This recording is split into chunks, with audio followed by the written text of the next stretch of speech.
Salut à tous, c'est Pank de la chaîne, bienvenue sur cette vidéo qui aujourd'hui va conclure le NLPU Trainer and Consultancy Certification, en tout cas mon débrief. Je vous fais 2 jours d'un coup parce que en réalité ce qu'on a fait aujourd'hui en décalé, hein, toujours avec les US, ça ne mérite pas que je vous refasse complètement une vidéo là-dessus. Donc on va dans un premier temps voir les designs d'exercices avancés et puis d'autres petites choses. Après, je vous ferai mon retour global sur ce séminaire, sur l'intérêt du séminaire, en tout cas pour moi, bien sûr.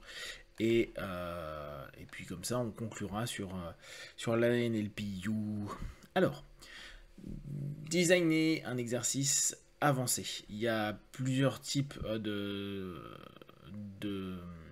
d'activités d'apprentissage. Il y a ceux de découverte et ceux d'application. Ça, on l'a déjà vu. Hein. Les designs pour les exercices basiques, il faut un but pour l'objectif. C'est quelle compétence en fait. Quelque chose qui va montrer qu'on a atteint l'objectif. Des étapes pour l'exercice et puis des outils ou des matériaux additionnels pour faire l'exercice. Alors, moi je suis pas toujours hyper d'accord. Ils aiment bien ramener plein de trucs. Pendant toute la formation, ils ramenaient des jeux, des cartes, des choses. Alors, c'est ludique et on sait que le côté amusant et cette notion de faire jouer les gens permet de mieux apprendre. Euh, pour moi, et là encore, hein, c'est très perso, c'est pour ça que c'est pas forcément ce que je ferais dans mes cours. Je trouve ça très infantilisant. Alors, on dit que c'est avec l'état d'esprit d'un enfant qu'on apprend. Donc en jouant, on éveille ça. Et en même temps, je trouve que j'ai l'impression d'être un gosse et c'est pas des jeux que j'ai envie de jouer nécessairement. Parce que bah, dans ma manière d'apprendre, c'est pas comme ça que je le fais. Alors je comprends qu'il y en a que c'est comme ça qui ont besoin d'être stimulés. Mais j'ai vraiment l'impression parfois que c'était des trucs complètement à côté. En tout cas, moi ça me parle pas trop, mais je comprends le principe.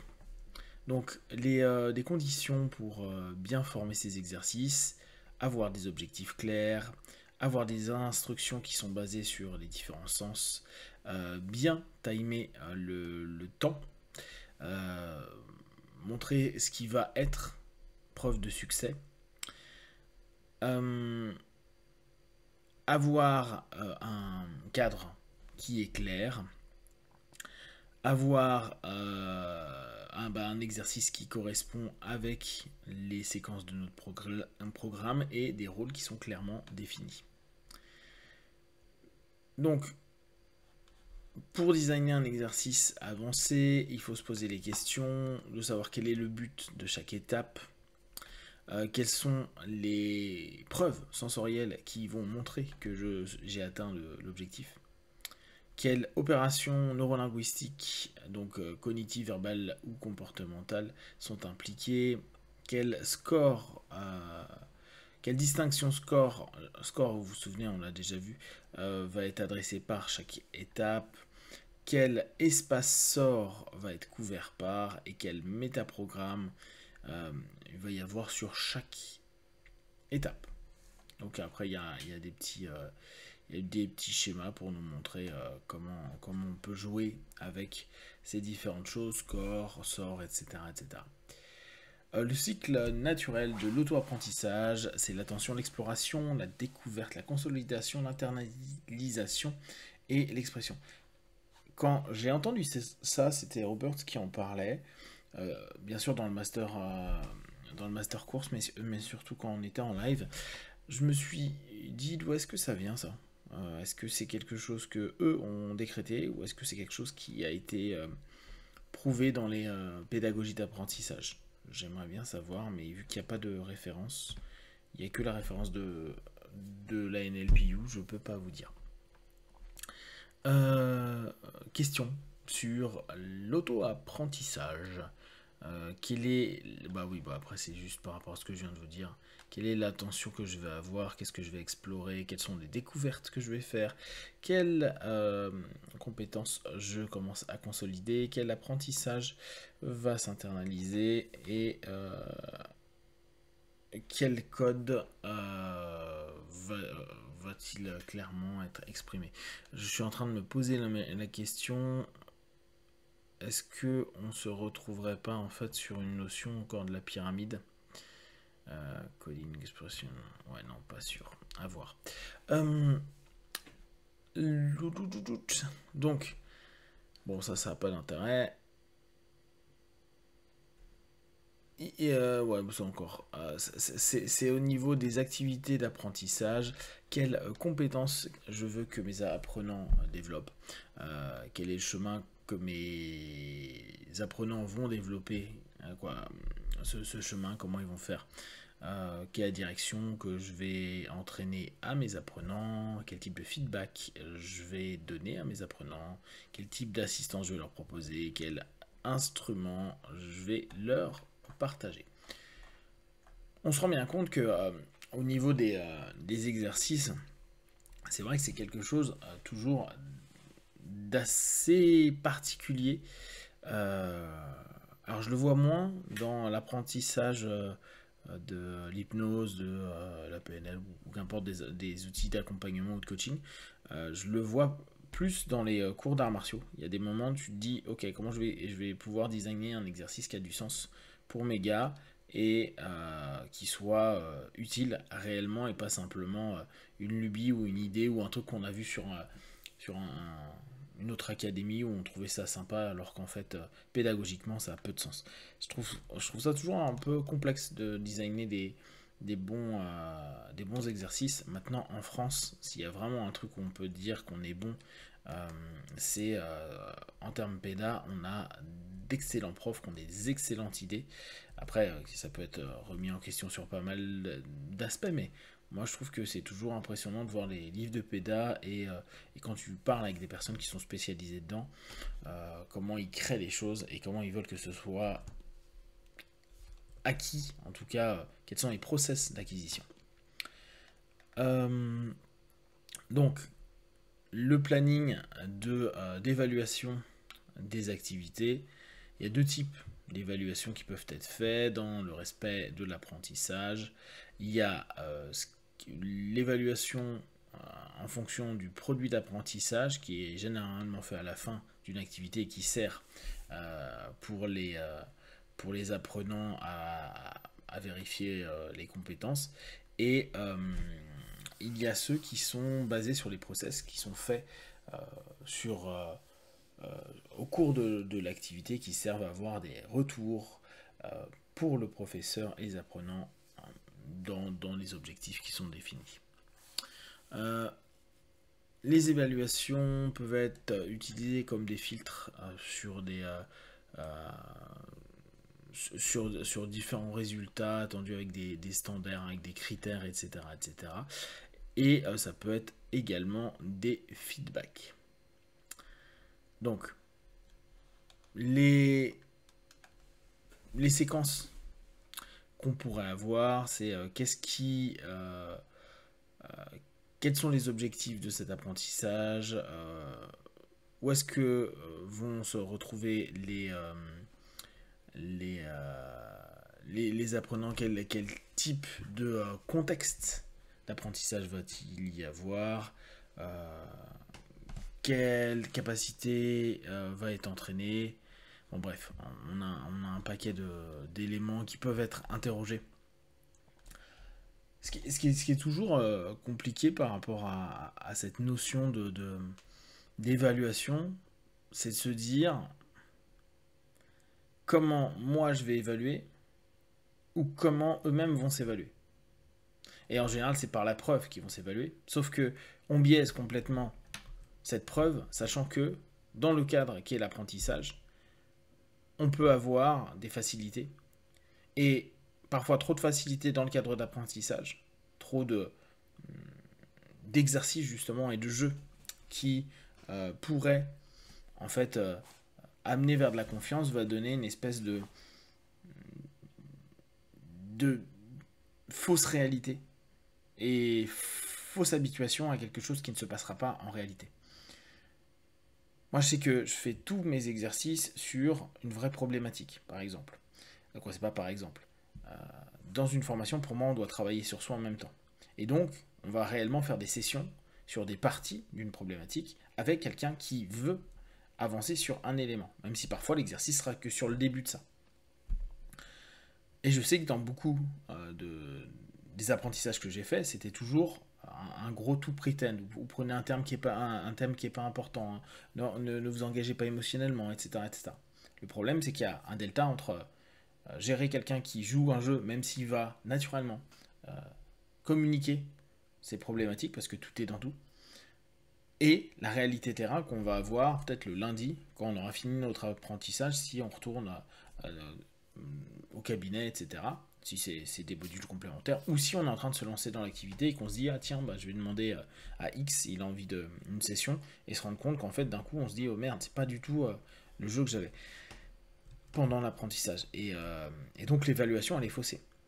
En plus, là, dans ce qu'il met en avant, qui est au niveau, soit les filtres par rapport à un ensemble d'éléments d'information ou les feedbacks, il y a des éléments, et là, moi, je l'ai vu beaucoup pendant cette formation en LPU, c'est toujours donner du poisson, donner du positif, j'ai aimé ceci, j'ai aimé ceci, j'ai aimé ceci, et j'aimerais voir ceci, ceci, ceci davantage. Parce qu'ils veulent toujours aller vers quelque chose plutôt qu'une boucle de feedback qui peut être critique et qui pourrait dès lors être mal pris. Néanmoins, la critique peut être quelque chose qui pour moi est essentiel, sans que ce soit forcément tout le temps destructeur. Parce que bon, il y a des moments, c'est destructeur, hein, se dire ah putain, j'ai vraiment mal fait, et notre groupe nous dit ouais non, effectivement là c'était pas ok. Bon, ça fait un peu mal. Pour autant, bah, on est en apprentissage. Moi, c'est ce que je répète constamment à mes élèves et à l'entraînement et quand ils sont en formation, c'est dire mais attendez, si ici vous n'osez pas faire des erreurs, si ici vous ne faites pas d'erreurs, vous allez en faire quand? Parce que si vous voulez utiliser quelque chose, vous savez qu'au départ, vous ne maîtrisez pas, ça ne va pas le faire. Donc, bah, bien sûr que ça va pas marcher au départ. Et je pense que c'est plus un contexte qui va permettre à tout à chacun d'avoir des retours où ils disent bon, bah, j'ai testé, ouais, effectivement, vous avez raison, c'est complètement pourri, ça, je le referai pas. Euh, et comme ça, je trouve que l'évaluation, elle a plus de sens. Mais le côté très. D'ailleurs, qui est aujourd'hui souvent mis, on ne met plus de négatif parce que ça pourrait un peu traumatiser le jeune. Peut-être que pour les jeunes, c'est ok, et c'est très bien, mais par contre, pour des adultes, en tout cas, moi, la cible que j'ai, c'est des adultes à l'entraînement d'arts martiaux ou les personnes qui viennent faire des séminaires, c'est aussi des adultes. Donc, bah, c'est bon, tout le monde s'est déjà pris un petit peu des moments où il se dit là, j'ai pas été bon, et puis c'est pas. En tant que tel, ce n'est pas vraiment problématique. Euh, donc, bon, les instruments pour créer des outils d'évaluation, on peut utiliser un questionnaire, euh, et donc ça permettra de savoir les objectifs. On peut utiliser un puzzle comportemental, une démonstration avec des questions. On peut utiliser les simulations ou les pratiques simulées. Les instruments donc type de ces évaluations, donc on va avoir des études de cas avec une compétence conceptuelle, des scénarios avec une compétence analytique, démonstration de questions-réponses avec la capacité de voir l'observation et la procédure, et les pratiques supervisées qui permettent de voir les procédures, le relationnel et l'interactif. Voilà. Après, il nous parle un petit peu d'un behavior puzzle, mais ça, j'ai pas trouvé particulièrement pertinent. La carte flash du praticien, utiliser tout. Donc là, c'est un résumé un petit peu de tout. Je vais pas vous embêter avec ça. Bien sûr, un papier de feedback. Alors, Je dis bien sûr, parce que j'en ai rempli plein. Et à chaque fois que je fais des séminaires ou que je fais des workshops, je le vois. Moi, j'ai pris pour habitude d'éviter cet écrit, même si il y a des moments où je me dis, tiens, il faudrait que je le fasse. Je préfère avoir à chaque fin de cours, chaque jour, un feedback oral de la part des personnes. Alors, le plus, c'est qu'on a directement des feedbacks et qu'on peut, le lendemain, peut-être corriger des choses qui n'ont pas été. Le moins, c'est que parfois en fin de journée, on n'est pas hyper objectif. Néanmoins, je me dis qu'en fin de stage, vu l'état dans lequel je vois déjà les gens en fin d'une journée, alors imaginez au bout de 10 jours de stage ou 15 jours de stage, ce qu'ils vont mettre sur le papier, ça va pas être plus objectif que quand ils vont le dire chaque jour pendant 1 minute par rapport au feedback qu'ils ont de la journée, même si parfois ils sont en transe et barrés, que leur feedback ça va juste être chose que j'ai vu souvent.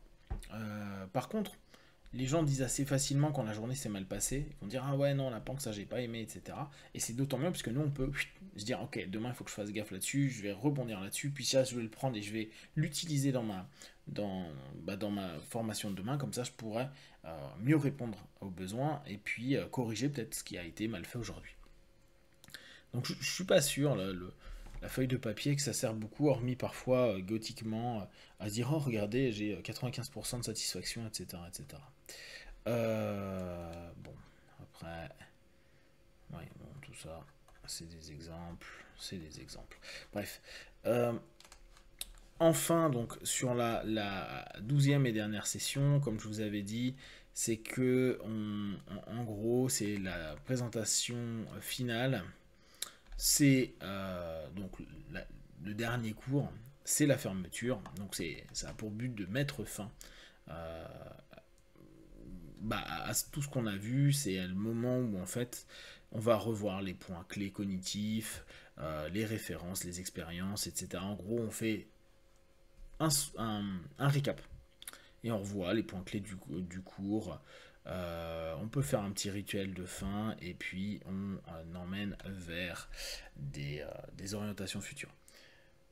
Ce qui est amusant, c'est que pendant quelques jours, alors c'est vrai qu'il n'était pas toujours là, Robert, mais là, depuis quelques jours, il faisait que nous faire du seeding sur toutes les autres formations à suivre potentiellement, donc le trainer NLP, le je sais plus quoi, pour avoir en fait tout plein de certifs, avec des pseudo-questions qui s'auto-posent pour en gros s'aider à dire continuer, et puis la team qui fait que de dire c'est bien, vous êtes déjà axé sur l'avenir, sur le futur. Oui, quoi, pour eux le futur c'est faire l'étape qui suit, donc ramener du business. Ce qui n'est pas un problème, c'est juste assez amusant de se dire que c'est hyper sidé à partir, on va dire, des 4-5 derniers jours. Là encore, c'était un peu particulier parce que c'est via Zoom et qu'on est décalé au niveau des horaires, etc. etc.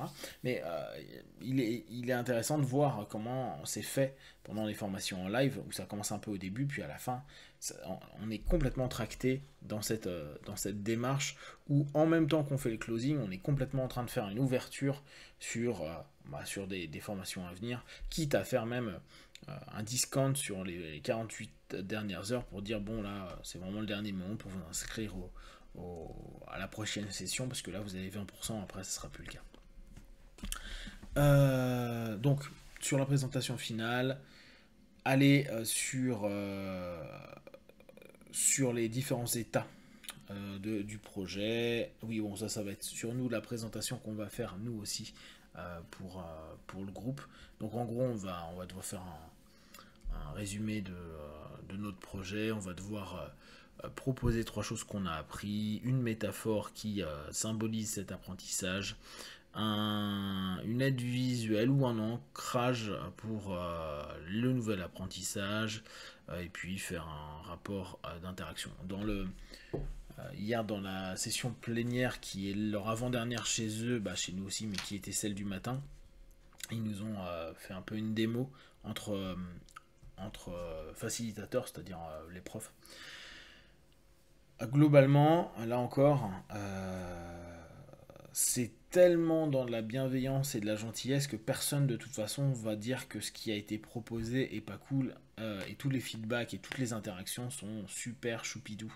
Elles sont pas du tout dans un aspect critique. D'ailleurs, il le met bien en avant. La présentation que vous allez avoir. Après, il va y avoir des interactions par rapport à des choses où les gens veulent plus de questions, de réponses et vous poseront des questions. Et puis après, ça sera tout le temps des feedbacks et qui sont positifs. Alors c'est assez amusant, c'est comme dire à quelqu'un, bon bah ton examen quoi qu'il arrive, tout le monde sera choupidou, tu seras logiquement bien noté, parce que bon, faut pas non plus que après avoir dépensé 4000 ou 5000 balles, tu sois déçu et que t'aies pas ta certification qui en fait ne veut rien dire parce que bah c'est qu'une certification. Bon, après, au niveau de l'ego, on est content. Puis c'est le rapport d'engagement. On se dit, j'ai fait quelque chose, je mérite quelque chose à la fin pour prouver que. Donc la présentation finale, ça dure 20 minutes. Disons entre 10 et 20 minutes. Et après, il y a 5 minutes de feedback. Voilà, bon, après, c'est juste trois petits éléments tout simples.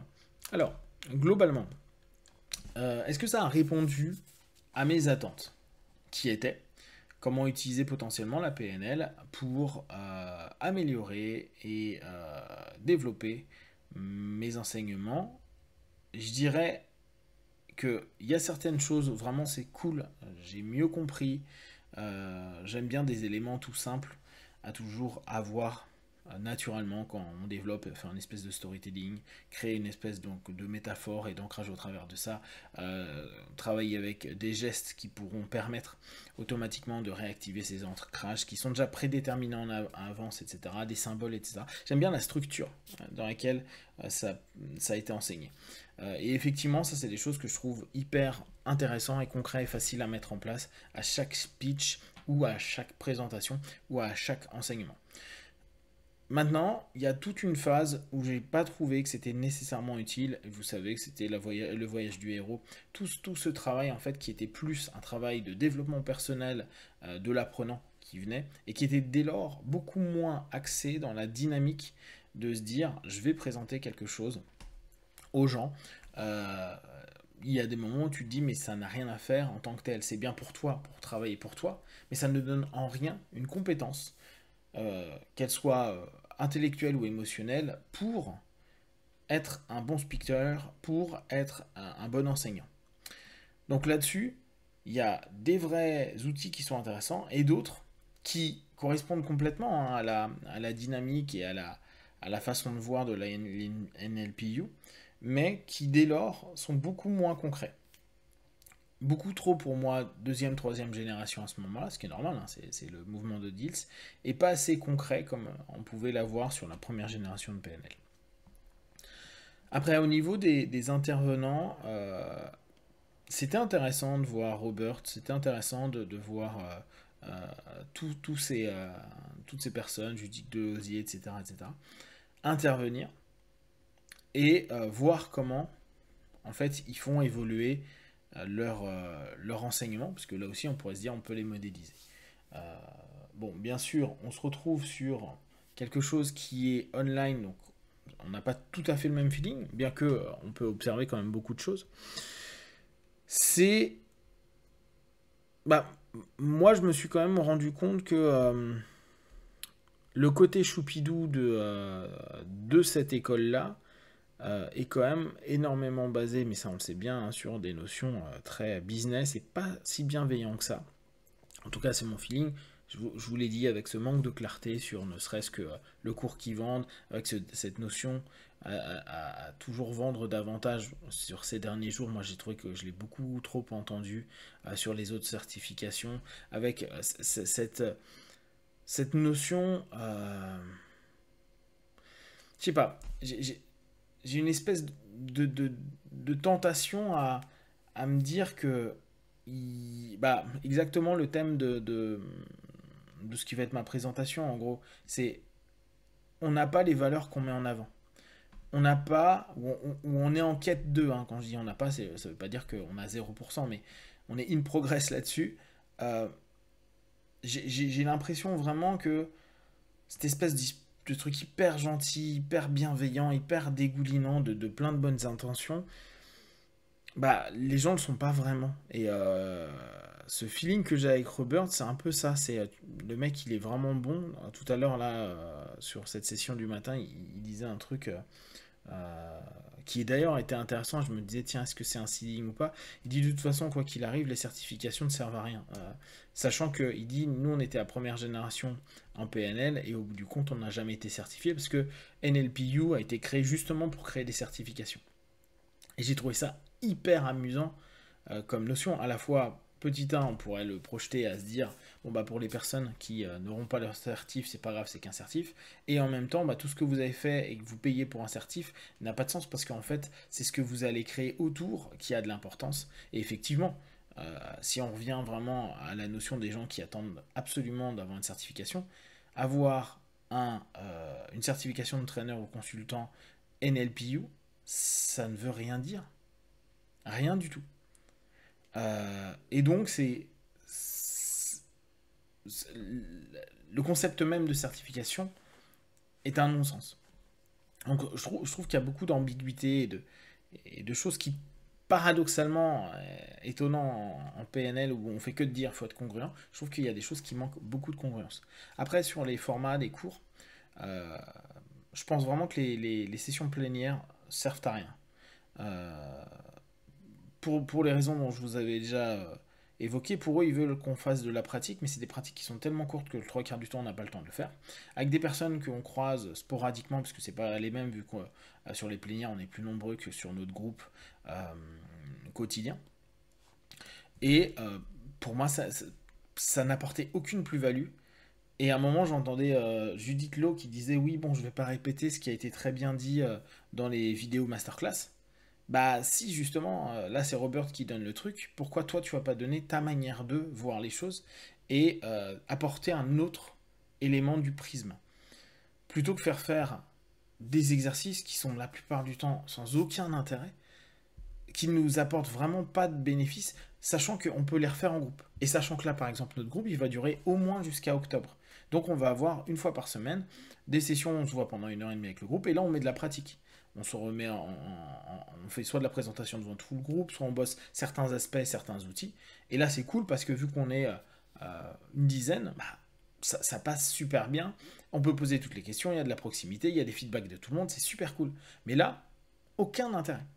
Euh, donc à ce niveau-là, je me dis, se lever le matin à 4 heures pour écouter un truc qui est pas forcément intéressant et que de toute façon le soir ils font à peu près la même parce qu'en fait leurs deux sessions c'était justement pour les différents continents et donc bah ils redisent à peu près la même chose sauf qu'en réalité ils disent pas la même chose.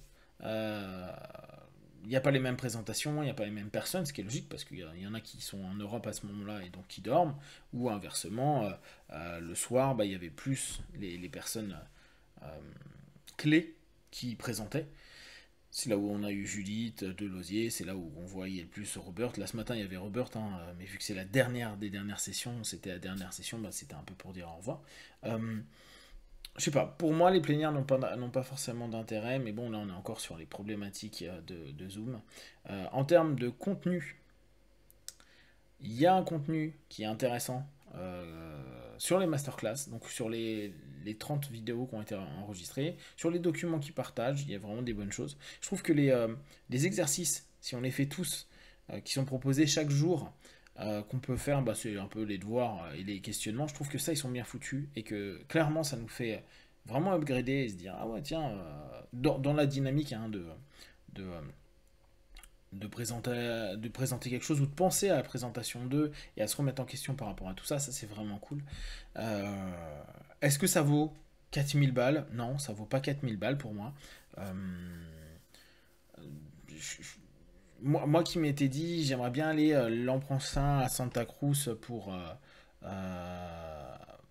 pour être dans, déjà, je trouvais que c'était amusant, dans l'espèce de mec. Eh, il est, il est 6 heures du matin et j'ai deux guêpes. Qu'est-ce qu'elle vient de foutre là? Hein? Ça, si quelqu'un a la réponse. D'habitude, elle dort à cette heure-là. Bref. Donc j'aurais bien aimé aller là-bas parce que c'est là où s'est fondée la PNL. Je trouvais que c'était un peu rigolo de se dire tiens, tu vas un petit peu là où il y avait les origines. J'avoue que là, je suis moins motivé à dépenser du temps et de l'énergie pour y aller, sachant que il y a un espèce de truc d'incongruence, comme je vous ai dit, qui me dérange un peu. Je dis pas que je le ferai pas, hein. Peut-être que je le ferai s'il y a un Gilligan Deals qui nous font un coaching génératif. Au moins, je passerai à côté de quelque chose. Euh, Parce que là, je sens que moi, je suis pas hyper connecté à NLP2 et NLP3, deuxième, troisième génération.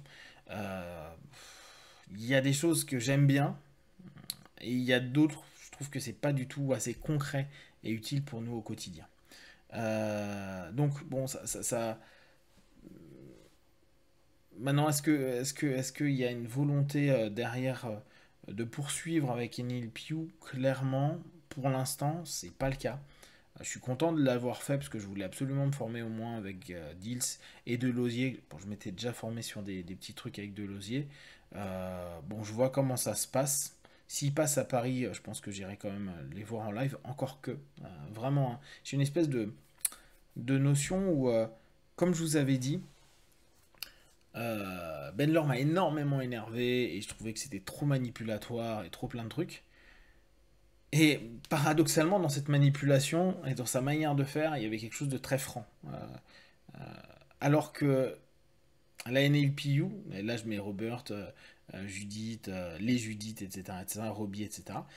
Alors Robbie encore, je trouve qu'il a une autre énergie et j'irais peut-être me former avec lui, en plus il est au UK, mais les... je sais pas, j'ai un truc où j'ai l'impression que c'est très, très serpent, très... il y a un côté pas peu vrai que j'ai du mal, en tout cas pour l'instant, il y a un écho qui est pas forcément hyper positif par rapport à tout ce groupe-là. À voir comment ça va se développer sur les semaines et les mois à venir. Voilà, j'espère que ça a pu vous aider. Globalement, je pense qu'il y a pas mal de choses sur lesquelles je pourrais revenir et que je vais repartager dans les prochaines vidéos NLP, PNL pardon, de la chaîne. N'hésitez pas assez rapidement à me poser des questions sur tout ça, parce que je vous avoue, d'ici 3 semaines, un mois et plus, je vais être complètement dissocié de ça et j'aurai intégré les choses que j'ai besoin et j'aurai complètement zappé d'autres choses. Donc n'hésitez vraiment pas à me poser des questions maintenant et puis je tenterai d'y répondre le plus rapidement possible. Comme d'habitude, de tout ce que je propose, ne prenez que ce qui est bon juste pour vous tester, observer, analyser et conclure. Puis one. Ciao.